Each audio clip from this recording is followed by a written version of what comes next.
अगर हम इतिहास की बात करें तो एक बहुत ही हैरान कर देने वाली घटना है। बारिश की एक काली रात है और पन्हाला किले को चारों तरफ से दुश्मन की सेना ने घेर रखा है। हाँ, वो घेराबंदी, मतलब वो बहुत ही खतरनाक स्थिति थी। बिल्कुल। अंदर बैठे राजा को बचने के लिए वहां से किसी भी तरह निकलना ही होगा। ऐसे में एक आम सा नाई जिसका नाम शिवा है, हम्म। वो राजा के कपड़े पहनता है और दुश्मन के तंबू में चला जाता है। और उसे अच्छे से पता था कि वो क्या कर रहा है ना? मतलब उसे पता है कि जैसे ही उसकी असलियत सामने आएगी, उसे बेदर्दी से मार डाला जाएगा। और वही होता भी है, लेकिन वो अपनी जान खुशी खुशी कुर्बान कर देता है ताकि उसके राजा सुरक्षित बच निकलें। ये बहुत ही जज्बे वाली बात है। तो सवाल ये उठता है कि कोई इंसान, कोई आम आदमी एक राजा के लिए अपनी जान ऐसे क्यों दे देगा? देखिए, इसका सीधा सा जवाब ये है कि वो सिर्फ एक राजा के लिए अपनी जान नहीं दे रहा था। अच्छा, तो फिर किसके लिए? वो उस सिस्टम के लिए, उस विचार के लिए जान दे रहा था जिसने पहली बार उस आम आदमी को इंसान होने का एहसास कराया था। मतलब जिसने उसे समाज में सम्मान दिया था। बिल्कुल सही कहा आपने। और आज की इस गहन चर्चा में हम उसी सिस्टम, उसी विजन को डिकोड करने वाले हैं। हाँ, क्योंकि अक्सर हम इतिहास के महान चेहरों को ना एक बहुत ही संकीर्ण नजरिए से देखते हैं। बिल्कुल। जैसे कि किसी बंद दरवाजे के की होल से झांक रहे हो। हमें सिर्फ एक रंग दिखता है और हम मान लेते हैं कि बस यही पूरी सच्चाई है। सही कहा। तो आज हम उस दरवाजे को पूरा खोलने वाले हैं। हाँ, हम बात कर रहे हैं 19वीं सदी के महान समाज सुधारक महात्मा ज्योतिराव फूले और 17वीं सदी के शासक छत्रपति शिवाजी महाराज की। और मैं बता दूं कि आज की इस बातचीत के लिए हमने जो स्रोत इकट्ठा किए हैं वो बहुत ही अलग अलग जगहों से आते हैं। जैसे कि न्यूज लॉन्ड्री का एक विस्तृत लेख है। हाँ, और उसके साथ ही गोविंद पानसरे की मशहूर किताब शिवाजी कौन थे, उसके कुछ अंश हैं। बिल्कुल। और इसके अलावा रायगढ़ किले के आर्किटेक्चर पर लिखा गया एक ब्लॉग भी है। और इन सब में एक बात बहुत दिलचस्प है। इन दस्तावेजों को लिखने वालों का राजनीतिक और वैचारिक झुकाव एकदम अलग-अलग है। हाँ, मतलब कुछ वामपंथी विचार से आते हैं और कुछ एकदम दक्षिणपंथी विचार से। बिल्कुल। और हमारा काम यहाँ किसी की भी वकालत करना या किसी एक पक्ष को सही ठहराना नहीं है। एकदम सही बात है। हम एकदम बीच में खड़े होकर सिर्फ उन तथ्यों और घटनाओं का निष्पक्ष रूप से विश्लेषण करेंगे जो इन मूल स्रोतों में दर्ज हैं। हाँ, हमारा मकसद इन दोनों ऐतिहासिक हस्तियों से जुड़े प्रचलित मिथकों को हटाकर ये समझना है कि आखिर उनके काम करने का तरीका क्या था। बिल्कुल। और उन्होंने कौन से नियम बदले और उनकी असली विरासत क्या है। तो इस कहानी की जड़ें तलाशने के लिए हमें सबसे पहले 19वीं सदी के महाराष्ट्र में चलना होगा। मतलब ज्योतिराव फूले के दौर में? हाँ, ये वो समय था जब समाज पूरी तरह से जाति और धर्म के ठेकेदारों के कंट्रोल में था। और फुले कोई साधारण सुधारक नहीं थे। बिल्कुल नहीं। वो सिस्टम के उस हिस्से पे वार कर रहे थे जहां से सारी सत्ता कंट्रोल होती थी। मेरा मतलब है शिक्षा। हाँ, 1848 का साल इस लिहाज से बहुत अहम है। पुणे में फूले ने लड़कियों के लिए देश का पहला स्कूल खोला। और जो बात इसे सच में क्रांतिकारी बनाती है वो ये कि ये स्कूल हर जाति के लिए खुला था। बिल्कुल। मुझे 14 साल की एक दलित छात्रा मुक्ता साल्वे का वो निबंध याद आ रहा है जिसके बारे में हमने स्रोत में पढ़ा था। हाँ, वो निबंध तो सच में बहुत ही शक्तिशाली था। है ना? मुक्ता ने अपने लेख में सीधे तौर पर वेदों पर, ब्राह्मणों के एकाधिकार और पेशवाओं के उस क्रूर शासन पर तीखा प्रहार किया था। बिल्कुल, जहां नीची जाति के लोगों को अछूत मानकर उनके साथ एकदम अमानवीय व्यवहार किया जाता था। तो चलिए इसे थोड़ा और समझते हैं। हाँ, यहाँ एक बात बहुत गहराई से समझने वाली है। उस दौर के जो आम स्कूल थे ना, जो पारंपरिक गुरुकुल थे, वहाँ सिर्फ धार्मिक श्लोक और कर्मकांड रटाए जाते थे। मतलब वहाँ सवाल पूछने की तो शायद सख्त मनाही थी। एकदम मनाही थी। लेकिन फूले अपने स्कूलों में जो सिलेबस लेकर आए वो एकदम अलग था। अच्छा, तो वो क्या पढ़ा रहे थे? वहाँ बाकायदा गणित, विज्ञान, भूगोल और इतिहास जैसे विषय पढ़ाए जा रहे थे। अरे वाह! हाँ, वो बच्चों को क्या सोचना है ये नहीं बता रहे थे, बल्कि कैसे सोचना है ये सिखा रहे थे। बिल्कुल। और मुक्ता साल्वे का वो बेबाक निबंध उसी साइंटिफिक और आज़ाद सोच का सीधा नतीजा था। एकदम सही। अगर हम बड़े परिदृश्य से जोड़कर देखें तो उस समय संस्कृत भाषा और शिक्षा पर कुछ खास लोगों का एकाधिकार था। हाँ, बिल्कुल एकाधिकार था। तो ये बिल्कुल वैसा ही था जैसे किसी समाज रूपी बड़े कंप्यूटर नेटवर्क का एडमिन पासवर्ड सिर्फ 4 लोगों के पास हो। ये बहुत ही अच्छी उपमा है ना? वही 4 लोग तय करेंगे कि सिस्टम में कौन आएगा, कौन सा नियम बनेगा और कौन सा डिलीट होगा। हाँ, और मुक्ता साल्वे जैसे बच्चों को पढ़ाकर, विज्ञान और गणित पढ़ाकर, फूले असल में वो सोर्स कोड सबके हाथ में दे रहे थे। बिल्कुल, वो सिस्टम को हैक नहीं कर रहे थे, हाँ, बल्कि वो उस पूरे सोशल सिस्टम को ओपन सोर्स बना रहे थे। हाँ, और जब आप लोगों को एजुकेशन के जरिए इस तरह का ओपन सोर्स एक्सेस देते हैं तो वो अपने हक के लिए खड़े होते हैं। सही कहा। और फूले सिर्फ शिक्षा तक नहीं रुके। नहीं, बिल्कुल नहीं। 1863 की वो घटना याद है आपको? काशीबाई वाली घटना। हाँ, काशीबाई नाम की एक ब्राह्मण विधवा की कहानी। उस दौर में अगर कोई विधवा दुर्भाग्य से गर्भवती हो जाती थी तो समाज उसका पूरी तरह बहिष्कार कर देता था, जो कि बहुत ही भयानक स्थिति रही होगी। बिल्कुल। तो काशीबाई ने उसी सामाजिक डर और बदनामी से बचने के लिए मजबूरी में अपने नवजात बच्चे को जन्म देते ही कुएं में फेंक दिया। और शायद इसके लिए उसे सजा भी हो गई थी। हाँ, उसे सजा हुई। और ये एक ऐसा वाकया था जिसने फूले और उनकी पत्नी सावित्रीबाई को अंदर तक हिला दिया। और यहीं पर उनका असल विजन सामने आता है। उन्होंने सिर्फ अखबारों में लेख लिखकर दुख नहीं जताया। बिल्कुल, उन्होंने सीधे एक्शन लिया। अपने ही घर में शिशु हत्या प्रतिबंधक गृह खोल दिया। अरे वाह, अपने ही घर में। हाँ, और पूरे पुणे में पोस्टर लगवा दिए कि जो भी विधवाएं ऐसी स्थिति में है वो यहाँ आकर सुरक्षित रूप से और बिना अपनी पहचान बताए अपने बच्चे को जन्म दे सकती हैं। तो उस दौर के हिसाब से बहुत ही बड़ी बात थी। और उन्होंने सिर्फ आश्रम ही नहीं खोला बल्कि खुद काशीबाई के बच्चे को गोद भी लिया। अच्छा, जिसका नाम यशवंत रखा गया था। हाँ, यशवंत। यही बात उन्हें एक दार्शनिक से एक प्रैक्टिकल रिफॉर्मर बनाती है। वो जो उपदेश देते थे उसे अपने जीवन में उतारते भी थे। बिल्कुल। और इसी तर्ज पर उन्होंने एक और बड़ा कदम उठाया था, सत्यशोधक समाज की स्थापना। हाँ, 1873 में। अभी सत्यशोधक शब्द पर गौर करें तो सत्य यानी सच और शोधक यानी खोजने वाला। हाँ, वो चाहते थे कि लोग सच की खोज खुद करें। ईश्वर तक पहुंचने के लिए बीच में किसी बिचौलिए या पुरोहित की जरूरत ना हो। और इसी सत्यशोधक समाज के तहत उन्होंने सत्यशोधक विवाह शुरू किए। रस्म पर पुरोहित वर्ग का एकाधिकार था। फूले ने शादियों से पंडितों को ही हटा दिया। तो फिर शादी के मंत्र कौन पढ़ता था? सत्यशोधक विवाह में दूल्हा और दुल्हन खुद ऐसे मंत्र गाते थे जो बराबरी और सम्मान की बात करते थे। क्या बात है। दूल्हा अपनी पत्नी के अधिकारों की रक्षा करने की कस्में खाता था। तो ये सिर्फ पैसे या समय बचाने का तरीका नहीं था? बिल्कुल नहीं।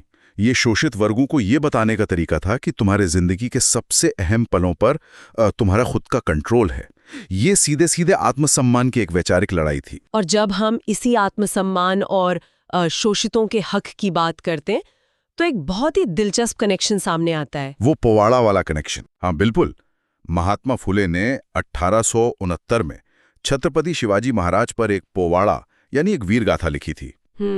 और उसमें उन्होंने शिवाजी को कोई अवतार या भगवान नहीं बल्कि कुंभी भूषण कहा था। मतलब किसानों का गहना। बिल्कुल, किसानों का गहना। और यहीं से हम शिवाजी के प्रशासन को समझना शुरू करते हैं। हाँ, क्योंकि ये एक बहुत बड़ा ऐतिहासिक टर्निंग पॉइंट है। शिवाजी महाराज की जो छवि आज सबसे ज्यादा प्रचलित है वो एक निडर योद्धा या एक कट्टर धार्मिक सम्राट की है। लेकिन फूले ने उनके उस रूप को पकड़ा जिसने जमीनी स्तर पर एक ऐसा प्रशासन खड़ा किया था जो सीधे आम आदमी और किसान को फायदा पहुंचाता था। तो चलिए शिवाजी महाराज के उसी प्रशासनिक दिमाग को डिकोड करते हैं। हाँ, जब शिवाजी ने सत्ता संभाली तो महाराष्ट्र के गांवों में देशमुखों और पाटिल जैसे जमींदारों का बहुत खौफनाक एकाधिकार था। मतलब वो मनमर्जी से टैक्स वसूलते थे और किसानों की जमीनें हड़प लेते थे। बिल्कुल, और कोई उन्हें रोकने वाला नहीं था। लेकिन शिवाजी ने सबसे पहले इसी सामंती ढांचे को तो तोड़ा। अच्छा, तो उन्होंने क्या नियम बनाए? उन्होंने जमींदारों की मनमानी बंद कर दी। पूरे राज्य की जमीन की वैज्ञानिक तरीके से नाप जोख करवाई गई ताकि पता चल सके कि किस जमीन की कितनी पैदावार है। एकदम सही।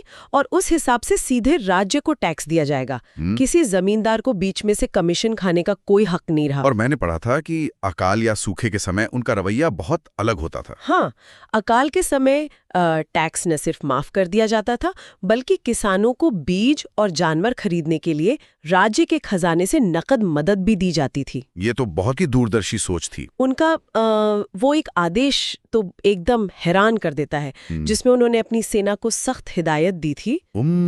वो सब्जी के पत्तों वाला आदेश। हाँ, उन्होंने सैनिकों को सख्त आदेश दिया था कि किसानों की सब्जी की एक पत्ती भी मत छूना। बिल्कुल, और ये बहुत बड़ी बात थी क्योंकि उस दौर में तो सेनाएं जिधर से गुजरती थीं पूरे के पूरे गांव उजाड़ देती थीं। है ना, मतलब लूटपाट करना सेना का जन्मसिद्ध अधिकार माना जाता था। यही तो वो बदलाव था जो शिवाजी ला रहे थे। उनकी सेना कोई भाड़े के हथियारों की सेना नहीं थी। तो वो किसकी सेना थी? वो उन्हीं किसानों की सेना थी।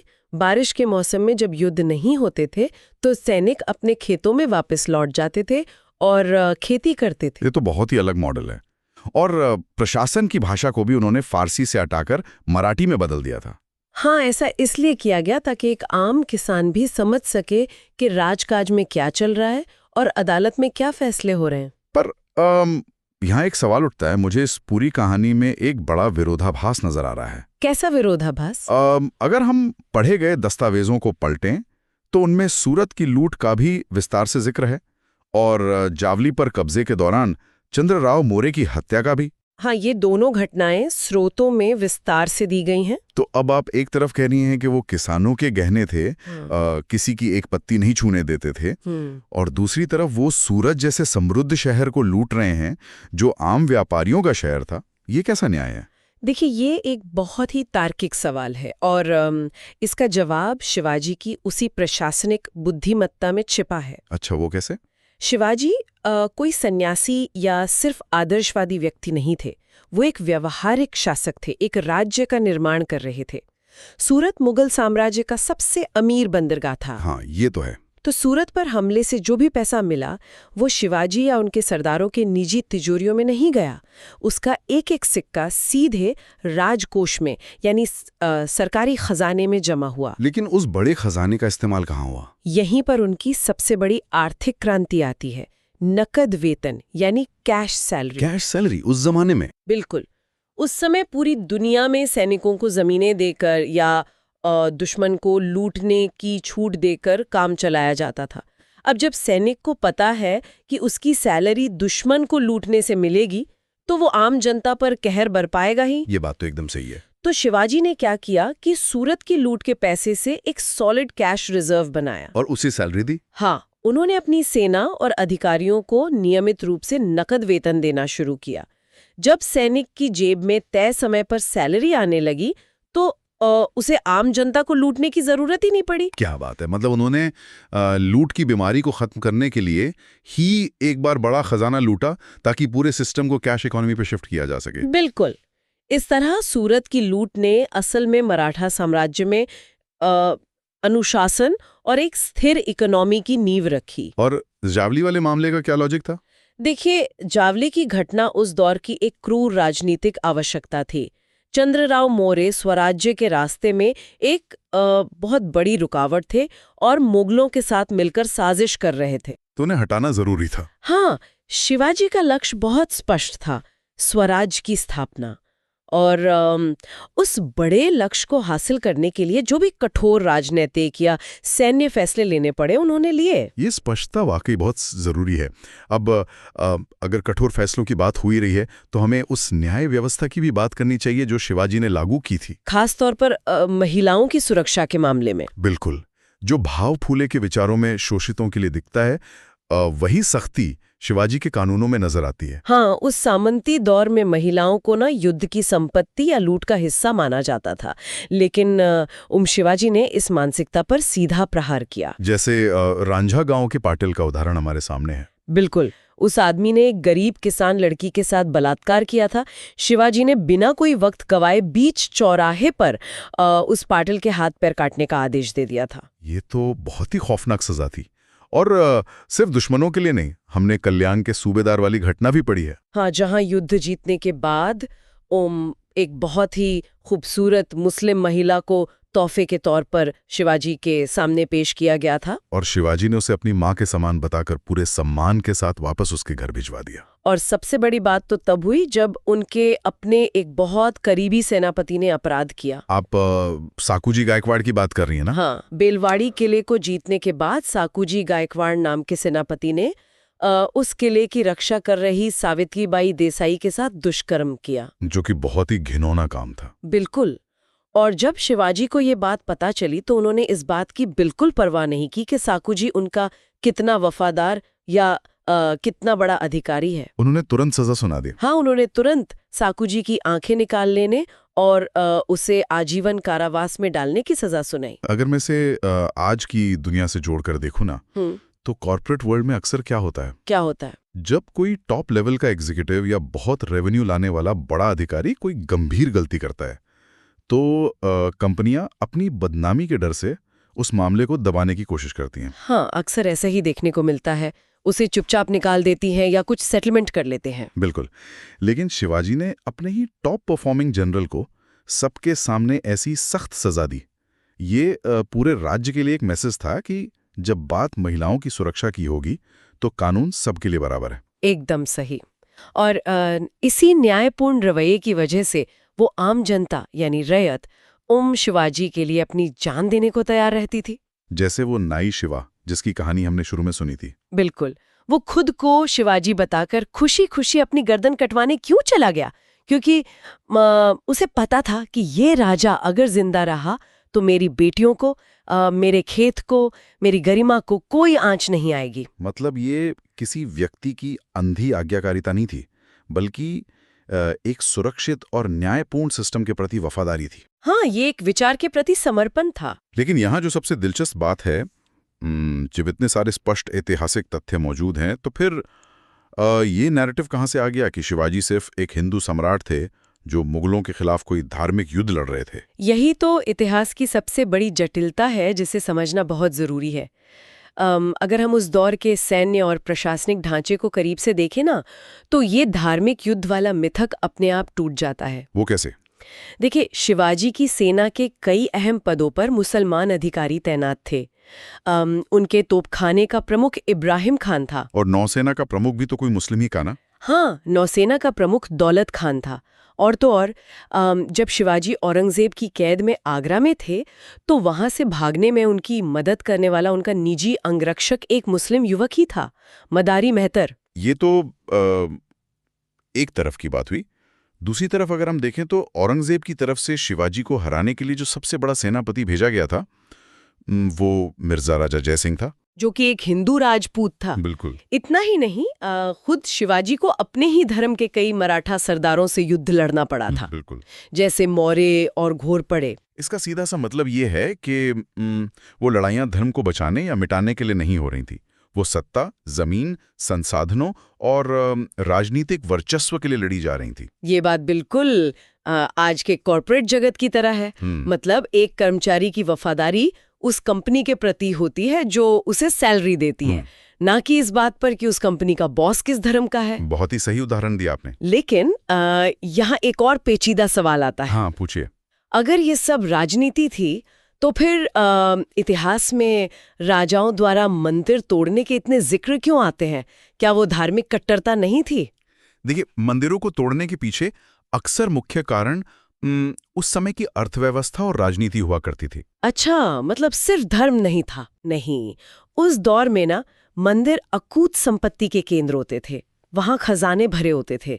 तो जब कोई राजा दूसरे राज्य पर हमला करता था, तो उसका मकसद अक्सर उस खजाने को लूटना और विरोधियों का मनोबल तोड़ना होता था। तो ये एक तरह की युद्ध रणनीति थी। हाँ, ये उस समय की युद्ध रणनीति का एक क्रूर लेकिन आम हिस्सा था।